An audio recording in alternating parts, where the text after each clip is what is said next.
አገልጋይ ይትባረክ ኤልያስ እባላለሁ። ማገለግለው በፕሬዘንስ ቤተክርስቲያን ነው። የእግዚአብሔር ሰው የነብዩ ሱራፌል መንፈሳዊ ልጅ ነኝ። መንፈሳዊ አባቴ ነው። መንፈሳዊ አባቴም ብቻ ሳይሆን ከመንፈሳዊ አባትነትም ያለፈ ነው። በኢትዮጵያውያን አቆጣጠር 2006 ላይ ነው የተገናኘነው። ውስጤ መንፈሳዊ ረሃብ የጀማመረኝ አካባቢ መንፈሳዊ ጥማት መንፈሳዊ ነገርን ማወቅ ቃሉ መንፈሱ እየተገለጠልኝ ሲመጣ እግዚአብሔር መንፈሳዊ አባት እንዲሰጠን መንገድ የሚመራኝ መንገድ የሚጠቁመኝ አባት ሆኖ በመንፈስ የሚያሳድገኝ ልክ መጽሐፍ ቅዱስ ላይ እንዳሉት እንደ ጳውሎስ እንደ ሙሴ እንደ ኤልያስ ከመንገድ ቀድሞ እኔን የቀደመ መንገድ ሊያሳይ የሚችል ሰው ፈልግ ነበር። በዛ ታይም ላይ በጸሎት አብረውኝ የነበሩ ወጣቶች በዛ ስፍራ ላይ በመንጸልይበት ጊዜ ዳዲ ያሆነ መንፈሳዊ አባቴ በሰዓቱ በዝማሬ አገልግሎት እግዚአብሔር ረድቶት እና አግዞት ምድሪቱ ላይ የገነነበት ሰዓት ነበርና የዜማ ጊዜ ደረሰ የሚለው የመዝሙር አልበሙ በጣም ተወዳጅ በጣም ስቲላው የሚሰማ በየመድረኮቹ የሚዘመሩ ክበር ጌቲ የሚለው የአምልኮ መዝሙር በዛ እግዚአብሔር አምላክ ረድቶት በጣም ይታወቅ ነበርና እንጸልይ ነበር። የተወሰኑ ወጣቶች ሆነን በመንጸልይበት ጊዜ ከኛ መካከል አሁን ዘማሪ ነው ያ ልጅ እና በመንጸልይበት ጊዜ ለምን እሱ ጋር አንደውልም አለን በዛ ሰዓት ማለት ነውና እንዴ እሱ እኮ ትልቅ ዘማሪ ነው በጣም ታዋቂ ነው ፌመስ ነው እንዴት እኛን ሊያገኘን ይችላል እንዴት እኛን አባት ሊሆን ይችላል የሚል ሐሳብ ውስጥ ገባን።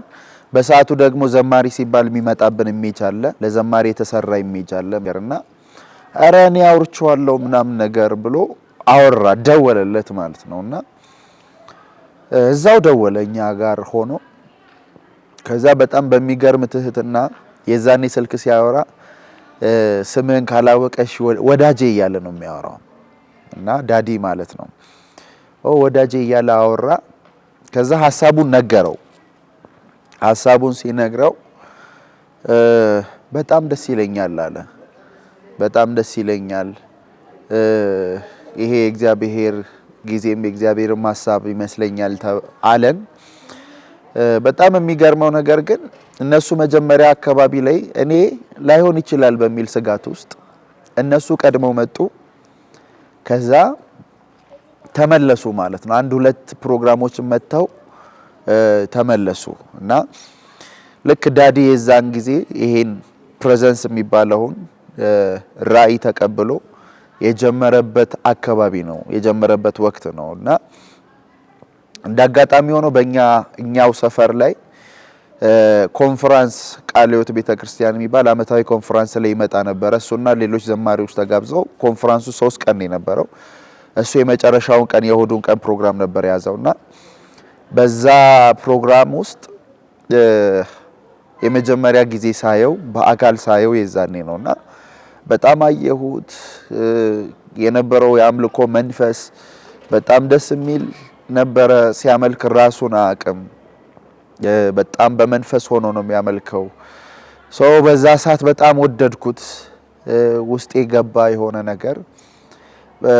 በዛ ታይም ላይ እንደዋወላለን ኮንፈረንሱ ላይ ከመምጣቱ በፊት እንደዋወላለን ግን አልተገናኘንም ከኔ ጋር ከሌሎቹ ጋር ተገናኝቷል እና የዛ ኮንፈረንስ ላይ መጣ አገለገለ ዘመረ ምናምን ነገር ጉባኤ እንትን ውስጥ ገባ። ከመድረክ ወርዶ የህዝቡ ውስጥ ሲገባ ህዝቡ ከበበው አይነት ነገርና እኔም አብሬው ገባውና እሱን ላይክ ፕሮቴክት እንደማድረግ አይነት ነገር ከዛ መጨረሻ ላይ ኮቱን ሲያወልቅ ሙቀት ስለነበረ ኮቱን ሲያወልቅ ኮቱን የሚያስኩለት ብቻ መጨረሻ ላይ ተገናኘን። አወራኝ ነገረኝ። ከዛ ቀጠሮ ይዘን ተገናኘን።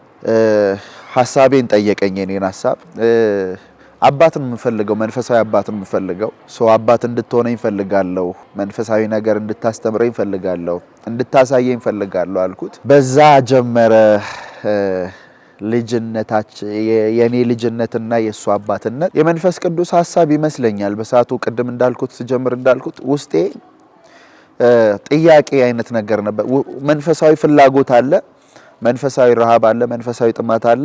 ግን መንገድ የሚያሳየኝ ከኔ የቀደመ ሰው እንደሚያስፈልገኝ ብዙም ይሄ ስለ መንፈሳዊ አባት የሚባለው ነገር ብዙም ኢትዮጵያ ውስጥም እንደው ካልተሳሳትኩ ይሄን ያክል የለም ማለትም ይቻላል። እና ባልገባኝ ነገር ውስጥ ግን አሁን ላይ ቆም ብዬ ሳስበው የመንፈስ ቅዱስ ሐሳብ ይመስለኛል። እግዚአብሔር በዚህ መንገድ ከሱ ጋር አገናኘኝ።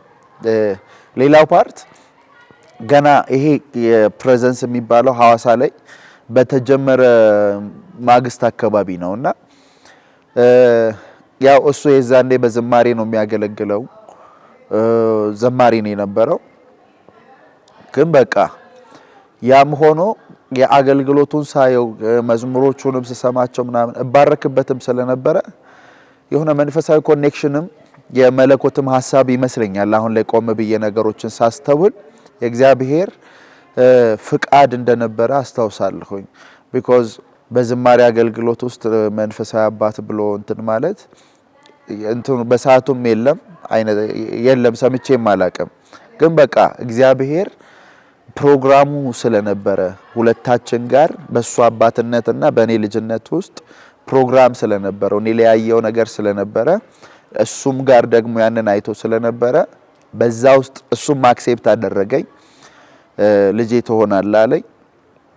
ከዛ እለት ጀምሮ ልክ ቅድም ስጀምር ተናግሬያለሁ። መንፈሳዊ አባቴ ብቻ አይደለም ምልበት ምክንያት ምንድነው? ከዛ ከ2006 ጀምሮ ሙሉ ለሙሉ ህይወቴ መንገዴ ሁሉ ከሱ ጋር ነው የሆነው። አብዛኛው መንገዴ ከሱ ጋር ነው የኖርኩት። ለስጋውም ለመንፈሳዊም ነገር ፕሮቫይድ እያደረገ እያስተማረኝ የመንፈሳዊውንም ትምህርት የሴኩላሩንም ትምህርት እያስተማረኝ እንደ አባት መደረግ ያለባቸውን ይሄ ከመንፈሳዊ አባት ያለፈ መንፈሳዊ አባት ያው ኃላፊነቱ ብዙ ጊዜ ብዬ ማስበው መንፈሳዊ መንገድ ማስተማር፣ መንፈሳዊ መንገድ ማሳየት፣ ጋይድ ማድረግ፣ ኮች ማድረግ እሱ ነገር ላይ ነው ዋና ነገሩ ያስባለሁ። ይሄ የኛ ግን የነበረው ልጅና አባት የሚለው እንትን ሪል ከመንፈሳዊ አባትነትም ያለፈ ኦፍ ኮርስ መንፈሳዊ አባትነት በራሱ ትልቅ የሆነ ውስጡ እግዚአብሔር ያስቀመጠበት ትልቅ በረከት ቢኖርም ግን ያለፈ ነበረ ግንኙነታችን። እንዳልኩ ያስተማረኝ እሱ ነው። ይሄ በቃ እንዲህ የሚባሉ የሚዘረዘሩ ለሰው ልጅ መሰረታዊ ህይወት ተብለው እንትን የሚባሉ ነገሮችን ስቲል ናው ማለት ነውና አሁን ኦልሞስት 11 አመት ጨርሰን ወደ 12ኛ አመት እየሄድን ያለ ይመስለኛል። ከዳዲ ጋር ከመንፈሳዊ አባቴ ጋር ከእግዚአብሔር ሰው ነብይ ሱራፌል ጋር ያለኝ ቆይታ በነዚህ የ11 አመት ከ11 አመት በላይ ቆይታዎች ውስጥ በጣም የሚገርሙ ጊዜያቶችን አሳልፌያለሁኝ። በጣም መንፈሳዊ ትምህርቶችን በጣም ከምለው በላይ እንዳልኩ በጣም ከመድረክ ያለፈም ስለሆነ ህይወታችን የነበረው ላይክ እንደሌል አብዛኛው ጉባኤ እንዴት ነው? ጉባኤ ሲሆን ፕሮግራሙን ተካፍሎ ይሄዳል። ግን የኔና የሱ የሌሎችም የመንፈሳዊ ልጆቹ ጨምሮ ከስቴጅ ያለፈ የጓዳም ህይወት አለና የጓዳ ህይወቱ በጣም የምወድለት፣ በጣም የምቀናበት፣ በጣም የምኮራበት ንጹህ ህይወት እግዚአብሔርን የሚወድ ጽድቅንና ቅድስናን የሚከተል እግዚአብሔርንም የሚፈራ የእግዚአብሔር ሰው ነውና ባሳለፍናቸው የ11 አመት በላይ ቆይታዎች የጓዳ እንትን ውስጥ የሚረብሽ ማንነት ይሄ ከኃጢአት ጋር የተገናኘ ከስተት ጋር የተገናኘ እንዲህ የሚቆረቁር ከቃሉ ጋር እንትን አልነበረውም የለውምና በጣም ትጉ ነው። ከቸርች ወደ ስቱዲዮ ነው በቃ አዋሳም ቸርች አገልግሎት፣ አዲስ አበባም አገልግሎት በጣም የተሰጠ ነው ለእግዚአብሔር ስራ። ሰው በጣም ደስ የሚል የትጋት ህይወት አለው። ደስ የሚል ለተሰጠው ነገር ትጉ ነውና ቅድም እንዳልኩት ያው ልጅነታችን የኔ ልጅነትና የሱ መንፈሳዊ አባትነት ሪልም ስለነበረ ያው እግዚአብሔር ደግሞ አባትና ልጅ ሲያደርግ እኔ ውስጥ ያስቀመጠውን ነገር ለትውልድ ለዓለም እንዲገለጥ ለትውልድ ሁሉ እንዲገለጥ ምክንያት እሱን አድርጎታል። ሰው በሳቱ ምንም መንፈሳዊ ፍላጎት መንፈሳዊ ረሃብ መንፈሳዊ ጉጉት ቢኖረኝም በጣም ስለ መንፈሳዊ ነገር በደንብ ጠልቄ የማውቀው ነገር አልነበረም። ሰው አሁን ያለኝን መንፈሳዊ ህይወት ያለኝን አገልግሎት የመድረክ አገልግሎት ምናምን ነገሮችን እሱ ነው እሱ በደረሰበት እሱ እንዳባት ሆኖ ከመንገድ ቀድሞ ኃላፊነት ወስዶ ስህተቶቼን ሊያስተካክል ይሄ እንደዚህ ነው ይሄ ልክ አይደለም ይሄ ልክ ነው እያለ እንደ መሪ እንዳስተማሪ እያስተማረ እየመከረ ስህተቶቼን በጓዳ እየመከረ ብርታቶቼን አደባባይ ላይ እየተናገረ እንትን ያለኝ አሁን ላለሁበት አገልግሎት አሁን ላለሁበት የመድረክም አገልግሎት በዛ መንገድ ነው የመጣሁት። ጌታ የተባረከ ይሁን። አሁን እንግዲህ ያው የማደግ ጊዜ አለ፣ የመብሰል ጊዜ አለ። ያው በዚህ ምድር ላይ ስንኖር የመወለድ ጊዜ አለ፣ ከዛ ደግሞ የማደግ ጊዜ አለ። አድጎ ደግሞ ራስን የመቻል ጊዜ አለና እግዚአብሔር አምላክ የተባረከ ይሁን። አሁን እግዚአብሔር አምላክ አሳድጎኝ ከመንፈሳዊ አባቴ ከእግዚአብሔር ሰው ነብይ ሱራፌል ስር አሳድጎኝ ለሱ ልጅ አድርጎ እሱም ደግሞ አባት አድርጎ ሰጥቶኝ አሁን ደግሞ እሱ ያው አባት ሲኖር መልካምነቱ እሱ የገባበት መንገድ ትገባለ። አንተ አትደክምበትም፣ አንተ አትለፋበትም። እሱ የተዋጋው ድል እሱ ደግሞ ተዋግቶ ያገኘው ድል ያንተ ድል ይሆናልና መንፈሳዊ አባት ሲኖር ከሚኖራቸው በጣም ብዙ ጥቅሞች መካከል አንደኛው እሱ የገባበት እሱ ታግሎ የገባበት ስፍራ እኔ ሳልታገል ነው የምገባው። ይሄን ለምንድን ነው ያነሳሁት ከተባለ እግዚአብሔር አምላክ ረድቶንና አግዞን የካናዳ በር ተከፍቶልናል ለአገልግሎት ለወንጌል አገልግሎት እንሄዳለን ከወንድሜ ወንድዬ ጋርና እንዲሁም ከመንፈሳዊ አባቴ ጋር በመሆን እግዚአብሔር አምላክ አመነኝ ለአገልግሎቱ ታማኝ አድርጎ ስለቆጠረኝ አይደለም የሚለው ሐዋርያው ጳውሎስ።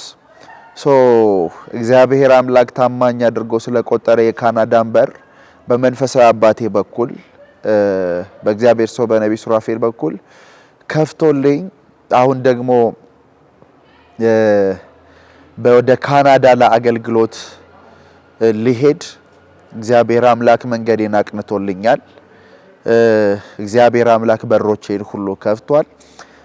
ካናዳ የሚኖረኝ ቆይታ እንግዲህ መንፈሳዊ አባቴ ባርኮናል። ዛሬ በጣም ጸልዮልናል፣ ቃል አውጥቶልናል። የካናዳ ቆይታዬ በጣም የተባረከ እንደሚሆን እግዚአብሔር አምላክ ብዙ ድሎችን እንደሚሰጠን የታሰሩ ሰዎች እንደሚፈቱ የታመሙ ሰዎች እንደሚፈወሱ ኢየሱስ ክርስቶስን የሕይወታቸው አዳኝና ጌታ አድርገው ያልተቀበሉ ሰዎች እንደሚቀበሉ የተሰቀለውን ክርስቶስን በኃይልና በስልጣን የምንሰብክበት ነፍሳት የሚድኑበት የምንሄድበት ዋናው ዓላማ ይሄ ነው። በቃ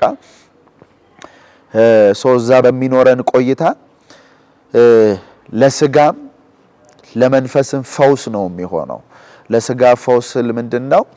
የታመሙ ሰዎች ሲፈወሱ፣ የታሰሩ ሰዎች ሲፈቱ፣ ከአጋንንት ስራት ውስጥ ያሉ ዲፕሬሽን ውስጥ ያሉ የተለያየ የመናፍስቱ ዓለም ውስጥ ታስረው ያሉ ሰዎች ሲፈቱ ለስጋቸው መለቀቅ ነው።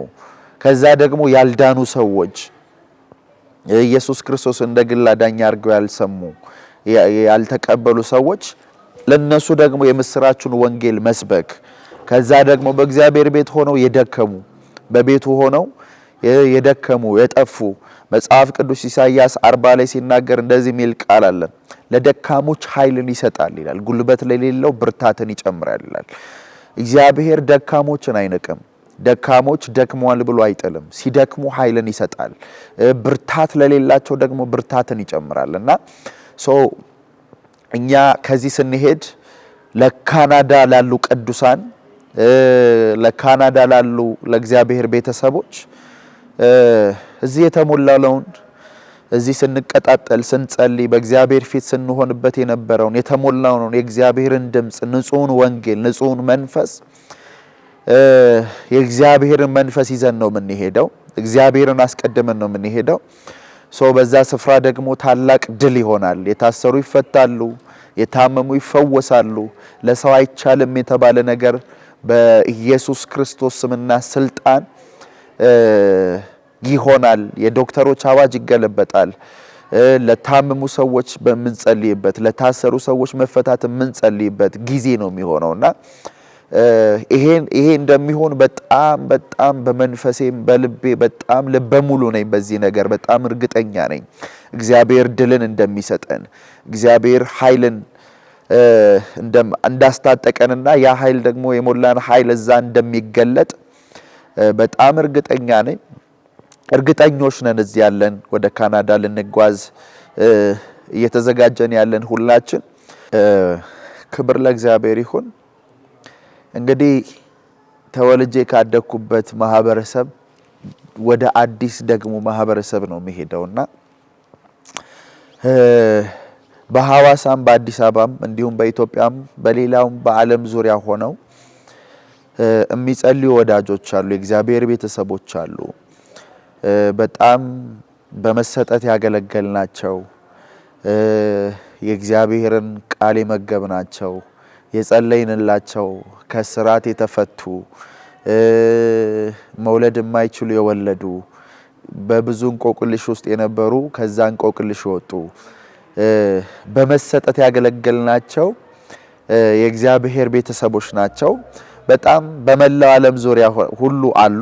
ነገር ግን ደግሞ ያው እንደ ቤተክርስቲያን በመናገለግልበት ስፍራ እኔ ያገለገልኩት ያው ሐዋሳ ላይና አዲስ አበባ ላይ ነውና የሐዋሳ ቅዱሳን በጣም የተባረኩ እግዚአብሔርን የሚፈሩ ለአገልጋዮች ክብር ያላቸው በጣም የሚጸልዩ እናቶች አሉ፣ ወንድሞች አሉ። በጣም የተባረኩ ቅዱሳን ነው ያሉትና በጣም ይናፍቁኛል። እዚህም ደግሞ አዲስ አበባም የነበረኝ አገልግሎት በጣም ድንቅ የሆነ መልካም ጊዜ ነው የነበረኝ። በጣም አዲስ ከለመርኩት ወደ አዲስ ስለሆነ የሚሄደው እዚህ ላሉ ቅዱሳን እንዲጸልዩ ከኛ ጋር ጳውሎስ የቃሉን ደጅ እንዲከፍትልን ጸልዩልን ብሎ ኤፌሶን ላይ ይናገራል። ኤፌሶን ሰዎችና እንዲጸልዩልን በጌታ ፍቅር ጋብዛችኋለሁኝ።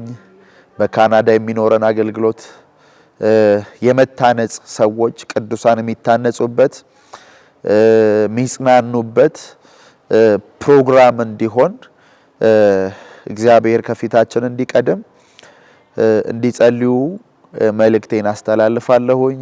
ምናልባት በሐዋሳም በአዲስ አበባም የምትገኙ አገልጋዮች የፕሬዘንስ ቤተክርስቲያን አገልጋዮች እግዚአብሔር መልካም ነው። እግዚአብሔር ታማኝ አምላክ ነውና በጣም ለኛ በሆነልን ነገር በጣም ደስተኞች እንደሆናችሁ ከአዲስ አበባም ከሐዋሳም ያው ለአንድ ወር እንዳጋጣሚ ሐዋሳ ሄጄ ነበርና ሐዋሳ በነበርኩ ጊዜ በጣም ደስታቸውን ሲገልጡልኝ ነበር። እግዚአብሔርን ሲያመሰግኑ ነበር በእንባ የእግዚአብሔርን ታማኝነት አየን፣ የእግዚአብሔርን መልካምነት አየን ብለው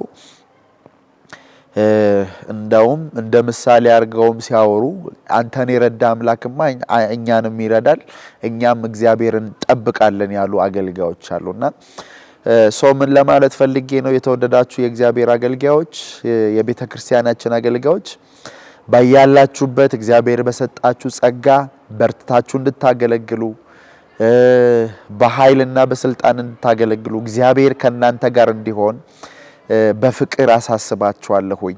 የተሰጣችሁን በያላችሁበት በቤተ ክርስቲያን የአገልግሎት ስፍራችሁ ላይ ህብረታችሁን ጠብቃችሁ እንዲሁም ደግሞ ሌሎች ሰዎች መጥተው የሚካፈሉትን የእሁዱን ፕሮግራምና ከእሁዱም ውጭ ያሉ ፕሮግራሞችን ህዝቡን በማገልገል ለህዝቡ ፍቅርና ትህትና በማሳየት እንድታገለግሏቸው እግዚአብሔርም ደግሞ ጸጋ እንደሚያበዛላችሁ አምናለሁኝ። እናንተም በታማኝነት እግዚአብሔር እንድታገለግሉ በጌታ ፍቅር ለአዲስ አበባም ለሐዋሳም ፕሬዘንስ ቤተክርስቲያን አገልጋዮች በፍቅር አሳስባለሁኝ።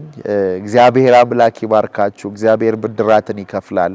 እግዚአብሔር ታማኝ አምላክ ነው። ስለ ስሙ ያሳያችሁትን ቅንነት፣ ስለ ስሙ ያሳያችሁትን መልካምነት፣ ስለ ስሙ ያሳያችሁትን ነገር ይረሳ ዘንድ እሱ ሰው አይደለም፣ አመፀኛ አይደለም እና በትጋት አገልግሎት እግዚአብሔርን እያያችሁ ኢየሱስን እያያችሁ የተሰቀለውን እየተመለከታችሁ እሱ ብድራታችሁን ይከፍላል፣ እሱ ዋጋችሁን ይከፍላል።